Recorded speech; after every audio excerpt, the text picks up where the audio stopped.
मेरा नाम सृष्टि है और मेरी उम्र 26 साल है। हमारी शादी को आज पूरे 2 साल हो चुके हैं।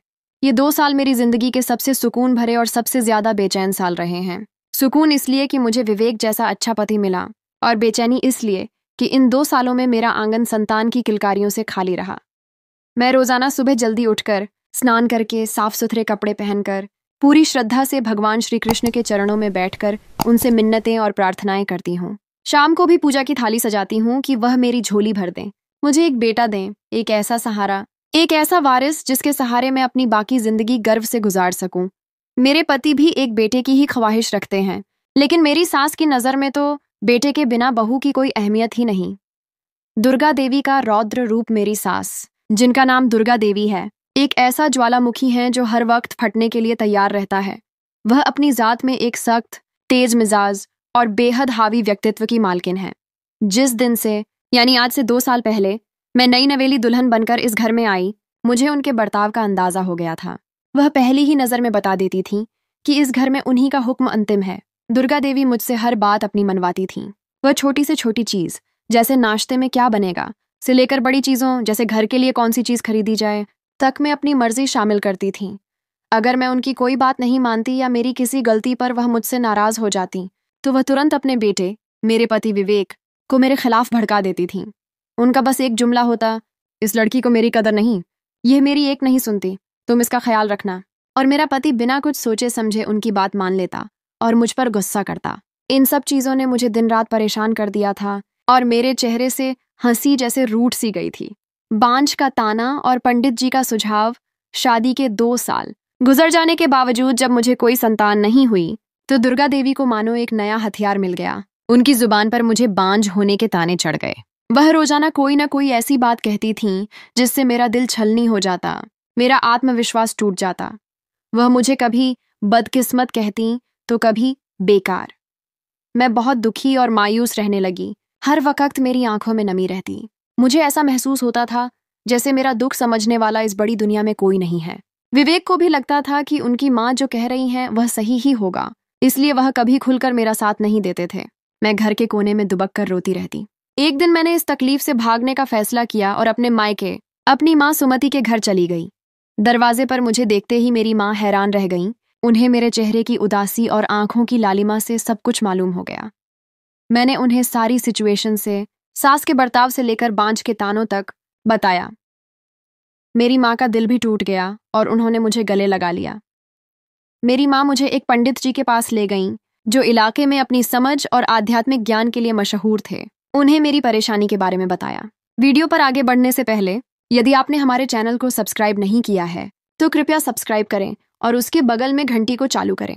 पंडित जी ने मेरा हाथ देखा और कुछ मिनट गहरी सोच में रहने के बाद मेरी माँ से मेरी सास के बर्ताव के बारे में पूछा। फिर उन्होंने मुझे 11 दिन तक विष्णु सहस्त्रनाम का पाठ करने को कहा और साथ ही एक बहुत ही कीमती सलाह दी, जब भी आपकी सास आपसे कोई सख्त बात करें या लड़ाई करें तो आप चुप रहा करें। उन्होंने कहा कि खामोशी इख्तियार करने से लड़ाई खुद ही खत्म हो जाएगी, क्योंकि 2 लोगों में लड़ाई तभी होती है जब दोनों तरफ से आग लगे। मैं घर वापस आई और पंडित जी के बताए हुए नियम के मुताबिक पूरी एकाग्रता के साथ अपना पाठ शुरू कर दिया और साथ ही रोजमर्रा के काम करने लगी। जल्दी ही मुझे एक हैरान कर देने वाली सच्चाई समझ आ गई। दुर्गा देवी दरअसल मेरी तरफ से जवाब मिलने पर ही और बोलती थीं। उनका मकसद मुझसे कोई तर्क की बात करना नहीं, बल्कि महज मुझे जलील करना होता था। अगर मैं खामोश रहती, निगाहें नीचे कर लेती, तो वह खुद ही चुप हो जाती, जैसे उनके हथियार की धार कुंद पड़ गई हो। पंडित जी का मशवरा बिल्कुल सही था।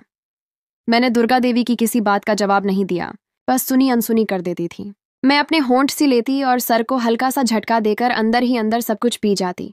कुछ ही दिनों में घर के अंदर का माहौल काफी शांत हो गया, जैसे तूफान थम गया हो। वारिस का जुनून और अचानक कृपा, लेकिन यह सुकून ज्यादा देर बरकरार नहीं रहा। जल्द ही दुर्गा देवी पर अपने वारिस का जुनून फिर से सवार हो गया कि उन्हें तो बस अपना वारिस चाहिए, कुछ भी हो जाए। वह फिर से मुझे बांझ कहकर ताने देने लगी और तरह तरह की बातें सुनाती जो सीधा मेरे दिल पर वार करती। वह तो यहाँ तक कह देती थीं कि विवेक को दूसरी शादी कर लेनी चाहिए। मैं बस खामोश आंसू पीती रही। मेरी आंखें भीग जाती मगर होंठ खामोश रहते। मैं गम से निढाल हो गई थी और मेरे पति विवेक भी अपनी माँ के सामने हमेशा की तरह मेरा साथ नहीं देते थे। फिर एक रोज मुझ पर भगवान की कृपा हुई और मुझे मालूम हुआ कि मैं गर्भवती हूँ। यह खबर मेरे लिए किसी चमत्कार से कम नहीं थी। मैंने सबसे पहले विवेक को बताया। वह भी बहुत खुश हुए, लेकिन सबसे ज्यादा हैरान करने वाला रिएक्शन दुर्गा देवी का था। ये खबर मिलने के अगले ही दिन की बात है। दुर्गा देवी मेरे कमरे में आईं और उनके चेहरे पर एक अप्रत्याशित नरमी और खुशी थी। उन्होंने आगे बढ़कर मेरा माथा चूमा और बोली, बहुत बहुत मुबारक हो बेटा, ईश्वर ने तुम पर अपना खास करम किया है। बस अब तुम अपना बहुत ख्याल रखना और किसी काम को हाथ भी न लगाना। मुझे बस मेरा वारिस सही सलामत चाहिए। दुर्गा देवी की इस अचानक मोहब्बत पर मैं सिर्फ सिर हिलाकर रह गई। मैंने देखा कि उनकी आंखों में एक गहन तमन्ना थी। वह तमन्ना सिर्फ वारिस की थी। मैं अभी अपनी सोचों में गुम थी कि दुर्गा देवी ने अपने एक जोड़ी पुरानी फटी चप्पलें मेरे सामने फर्श पर रख दी। वह चप्पलें इतनी पुरानी थीं कि कई जगह से फटी हुई थीं और उन पर मिट्टी और धूल जमी हुई थी। उन्होंने मुझसे कहा, इन चप्पलों को तुमने पूरे 9 महीने तक अपने पांवों में पहने रखना है। ये तुम्हारे पांवों से उतरनी नहीं चाहिए, चाहे कुछ भी हो जाए, यहाँ तक कि रात को भी नहीं। मैं दुर्गा देवी की यह बात सुनकर गहरी हैरानी और सदमे में चली गई और बोली, माँ जी, आप ऐसा क्यों कह रही हैं? ये पुरानी चप्पलें? मेरे पूछने पर उनके चेहरे पर फिर वही पुराना गुस्से वाला रंग आ गया और उन्होंने मुझे झिड़क दिया और बोली, जैसा कहा है वैसा ही करो, वरना मुझसे बुरा कोई नहीं होगा। ये एक तरह की कसम है जो तुम्हें पूरी करनी है। मैं खामोश हो गई, लेकिन दिल ही दिल में मैंने उसी लम्हे यह तय कर लिया था कि मैं किसी सूरत भी यह जूते अपने पैरों में नहीं पहनूंगी, चाहे मुझे कोई भी खतरा मोल लेना पड़े। मैंने उनके सामने वह चप्पलें पहनी और बाहर जाने लगी, लेकिन दुर्गा देवी ने मुझे रोक दिया और कहा, तुम आराम करो, बाहर का काम मैं देख लूंगी। दुर्गा देवी के जाने के बाद मैं गहरी सोच में पड़ गई कि उन्होंने मुझे अपनी पुरानी चप्पलें क्यों दी हैं। क्या राज है इन चप्पलों में जो मुझे पूरे 9 महीने पहनने को कहा गया?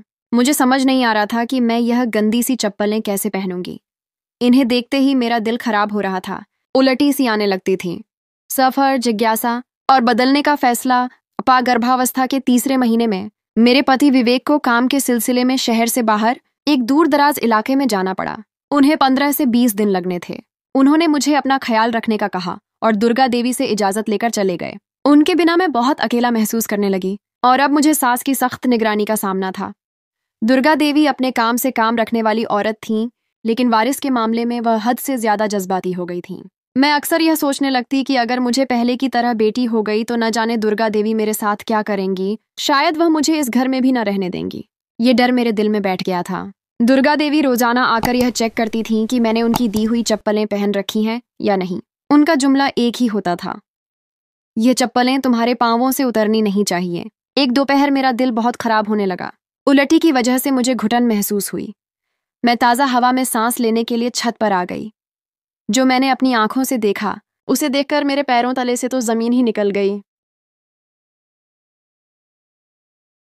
मैंने देखा कि सामने ही एक मेज पर दुर्गा देवी के साइज की बहुत सारी चप्पलों की जोड़ियां रखी थीं, जो सबकी सब उसी तरह पुरानी और फटी थीं। उनके साथ ही कुछ और पूजा पाठ का सामान भी था, जिसका मुझे कोई इल्म नहीं था। कुछ अजीब सी चीजें, कुछ धागे और जड़ी बूटियां। यह सब चीजें मैंने पहले कभी नहीं देखी थीं। मैं हैरत से मेज पर पड़े सामान और चप्पलों को देख रही थी। ये यकीनन दुर्गा देवी का सामान था, लेकिन वह इतनी सारी चप्पलें क्यों जमा करती हैं?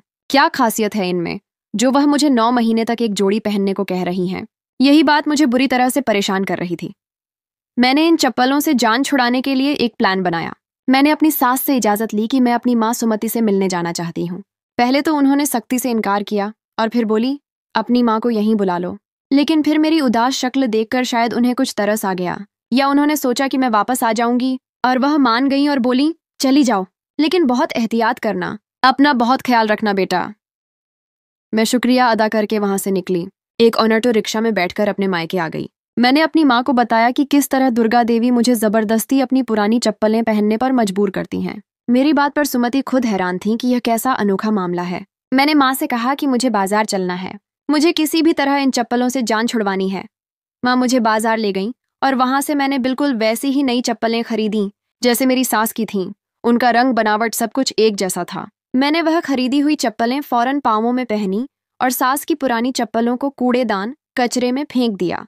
अब मैं काफी हद तक शांत होकर अपने घर वापस आ गई। मुझे इत्मीनान था कि इन चप्पलों से मेरी जान छूट गई है। इन चप्पलों से मुझे अजीब सी नफरत महसूस होती थी, एक गैर मामूली डर, पर समझ नहीं आता था कि ऐसा क्यों होता है।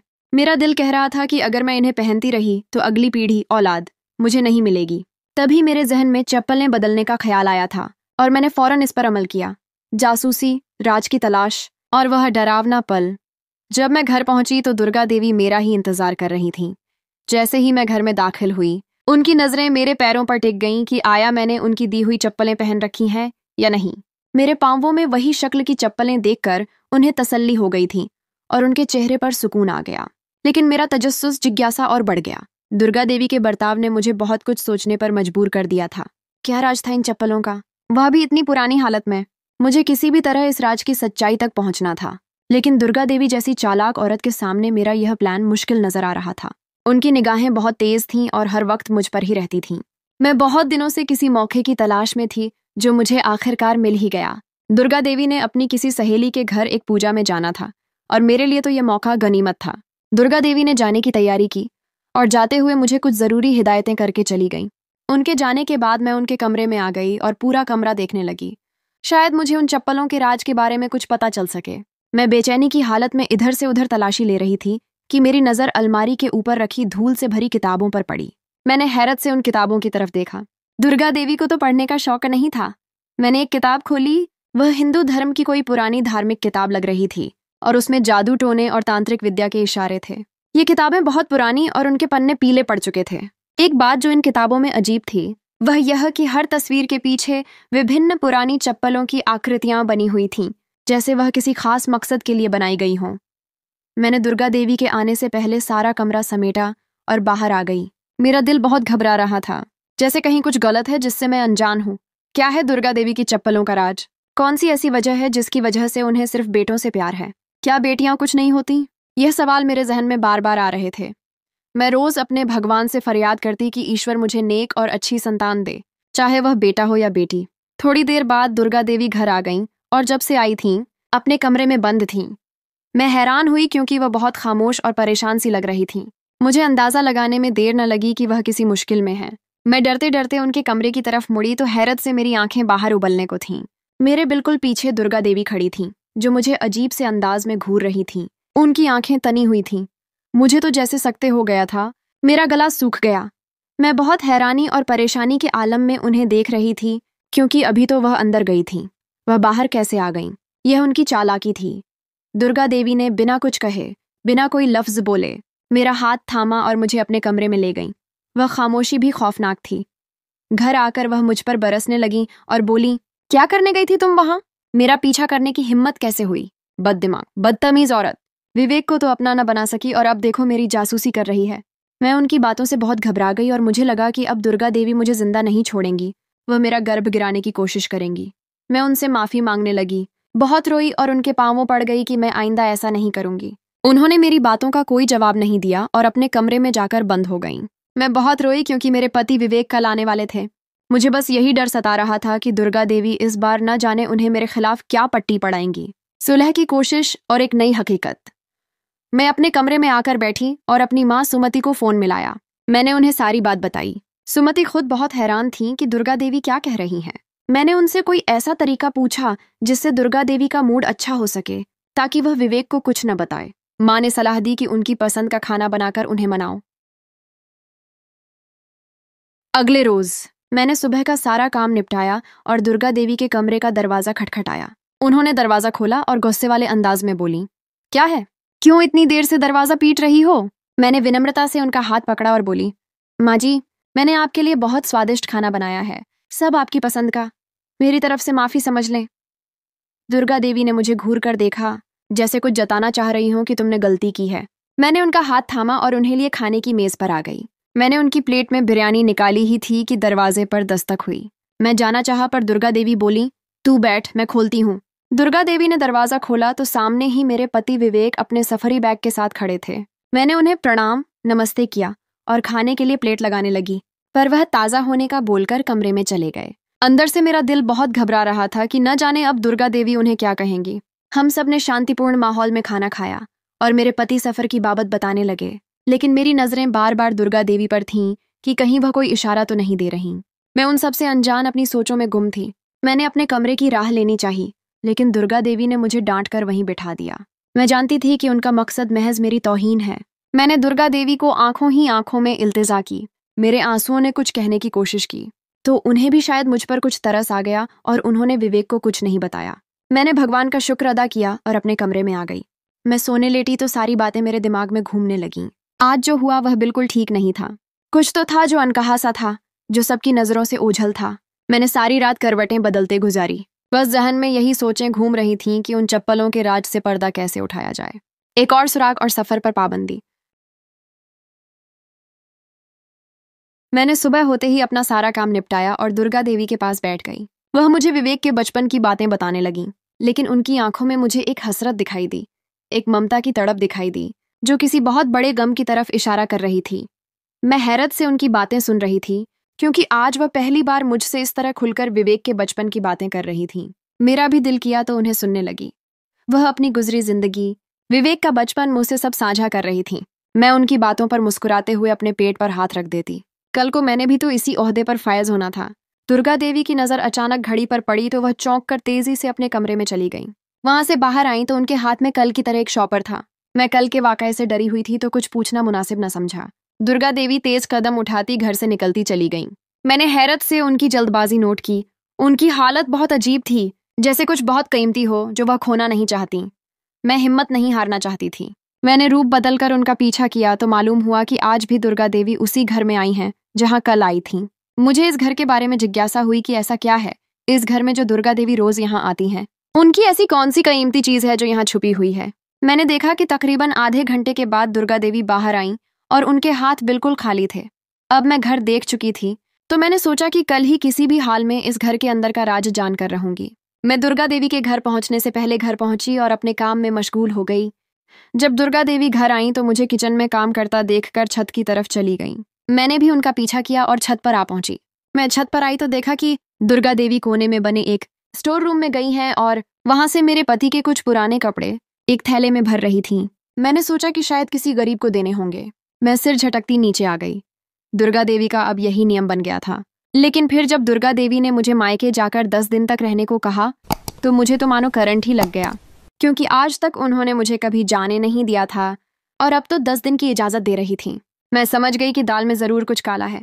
यह 10 दिन वह कुछ बहुत अहम काम करना चाहती थी जिसमें मेरा होना रुकावट था। इससे पहले कि मैं मना करती, विवेक ने मुझे भेजने से इनकार कर दिया और सख्ती से कहीं भी आने जाने से मना कर दिया। उन्होंने कहा कि गर्भावस्था की हालत में इतना सफर ठीक नहीं। विवेक के मना करने पर दुर्गा देवी अपना सा मुंह लेकर रह गईं, लेकिन उनकी आंखों में एक गहन बेचैनी थी। पुरानी इमारत का भेद और सास का इकबाल। आज मेरा इरादा दुर्गा देवी के पीछे उस घर में जाने का था। मैंने घर के सारे काम किए और विवेक के कपड़े निकालकर सोफे पर रखने लगी। तभी मुझे दरवाजा खुलने की आवाज आई। मैंने घड़ी में वक्त देखा। ये वही वक्त था जब दुर्गा देवी उस पुरानी इमारत में जाती होती थी। मैंने सोच लिया था कि आज उन चप्पलों का राज और इस पुरानी इमारत का राज जानकर रहूंगी। दुर्गा देवी के पीछे ही मैं उस घर में दाखिल हो गई और घर को देखने लगी। मैं दीवार की ओट में होकर सब कुछ देख रही थी। वह घर कम, खंडहर ज्यादा था, टूटा फूटा, खौफनाक। मैंने देखा वहां सिर्फ एक चारपाई और खाने की कुछ चीजें मौजूद थीं जो किसी के रहने का सबूत दे रही थीं। तभी मुझे दुर्गा देवी की आवाज सुनाई दी, जो एक लड़के नुमा लड़की को विवेक के कपड़े दे रही थीं, जो वह एक नाज ओ अंदाज से झटक रहा था। उसकी आवाज में एक तरह की नजाकत थी और चाल ढाल आम लड़कों जैसी नहीं थी। मैंने जैसे ही उस लड़के की शक्ल देखी, मेरे सामने हफ्त उफ्क 7 आसमान घूम गए। वह लड़का बिल्कुल विवेक के जैसा था, जैसे उनका जुड़वां भाई हो, लेकिन वह कुछ अजीब था। उसकी हरकतें और नजाकतें लड़कियों वाली थीं। मेरी आंखें हैरत से फटी रह गई थीं कि यह कौन सा अजूबा है। साथ ही मैंने देखा कि पुरानी चप्पलों का एक ढेर उस लड़के की चारपाई के साथ लगा हुआ था, उन्हीं चप्पलों जैसा जो मेरी सास ने मुझे पहनने को दिए थे। मुझे पता न चला कि कब मेरे पांव आगे बढ़े और मैं दुर्गा देवी के सामने आ खड़ी हुई। आज मुझे अपने सारे सवालों के जवाब चाहिए थे। मेरी आवाज में कोई लर्जिश कंपन नहीं थी। मैंने दुर्गा देवी से पूछा, यह सब क्या है माँ जी? ये लड़का कौन है और आपने इसे यहाँ कैद क्यों कर रखा है? ये सब क्या ड्रामा है और इन चप्पलों का क्या राज है? मेरी बातें सुनकर दुर्गा देवी का रंग उड़ गया। उन्हें पता चल गया था कि मैं सब जान चुकी हूँ। उनके चेहरे पर खौफ, शर्मिंदगी और दुख के मिले जुले असर थे। दुर्गा देवी नीचे बैठ गईं और रोते हुए अपना गम बयान करने लगीं। मेरी शादी के 2 साल बाद मुझे जुड़वां बेटे हुए, जिनमें से एक बेटा, इशारा विवेक की तरफ, तो पूरा था, लेकिन दूसरा बेटा तीसरी जिन्स, किन्नर हिजड़ा था। मेरी सास को सिर्फ वारिस चाहिए था। वह मुझे हर डॉक्टर, हकीम के पास ले गईं, लेकिन उनकी मुराद पूरी ना हुई। मुझे 2 जुड़वां बच्चे हुए, लेकिन एक बच्चा अधूरा था। जब मेरी सास को यह पता चला तो उन्होंने मुझसे कहा कि इस कलंक को मेरे घर से निकाल बाहर करो, वरना खुद भी चली जाओ यहाँ से। मैं बहुत रोई, बहुत गिड़गिड़ाई। मैंने ममता का वास्ता दिया, लेकिन उन्हें मुझ पर जरा तरस न आया। मेरे पति विवेक के पिता ने दिन रात मुझ पर जुल्म किए और इसे अपनी औलाद मानने से इनकार कर दिया। उन्होंने इसे बदकिस्मती करार दिया। मैंने ईश्वर से दुआ की कि मेरा कोई सहारा बनाए। मेरे पति ने मुझे ऐसा बच्चा पैदा करने की वजह से तलाक दे दी थी। मैं अपने दोनों बच्चों को लिए शहर आ गई, लेकिन यहाँ रुसवाई के डर से और विवेक के भविष्य की खातिर मैंने अपने इस बेटे को यहाँ महफूज रखा, उसे दुनिया की नजरों से छुपा कर रखा। मैंने अपने इस शहजादे बेटे की मदद ली और इससे दुआएं करवाने लगी। ये जो दुआ मांगता कबूल होती। मैंने काम करने का सोचा तो मेरा वास्ता एक ऐसी औरत से पड़ा जिसकी 7 बेटियां थीं। वह बहुत गरीब थी, उसे बेटे की चाह थी।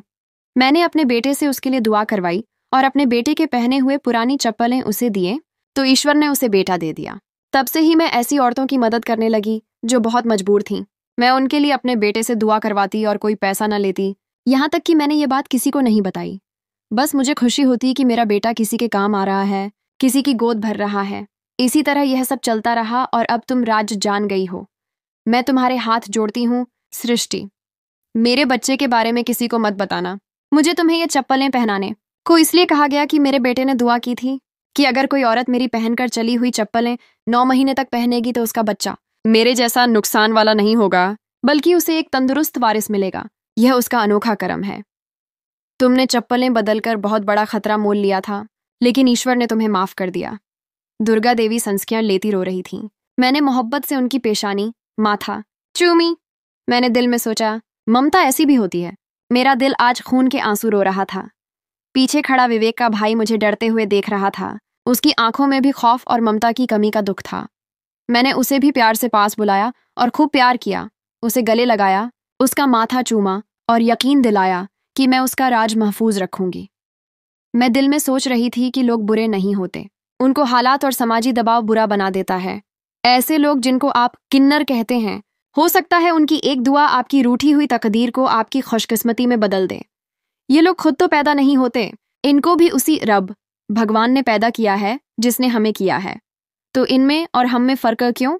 बल्कि इनकी इज्जत करनी चाहिए, और इज्जत वही लोग देते हैं जो इज्जतदार होते हैं।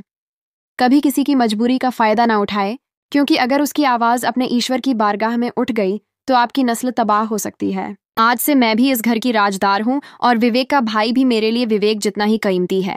मैंने दुर्गा देवी को गले लगाया और घर आ गई। अब मेरे और दुर्गा देवी के दरमियान एक नया ममता और राज का रिश्ता कायम हो चुका था। तो दोस्तों, कैसी लगी आपको आज की हमारी यह शानदार कहानी? मैं उम्मीद करती हूँ कि आपको कहानी जरूर पसंद आई होगी। अगर आपको कहानी पसंद आई हो तो वीडियो को लाइक करें और अपने दोस्तों के साथ शेयर भी जरूर करें। और भी इसी तरह की शानदार और मजेदार कहानियां देखने के लिए हमारे चैनल को सब्सक्राइब कर लें और साथ मौजूद घंटी के बटन को भी प्रेस कर दें। मिलेंगे आपसे किसी एक और शानदार सी कहानी के साथ। तब तक के लिए धन्यवाद।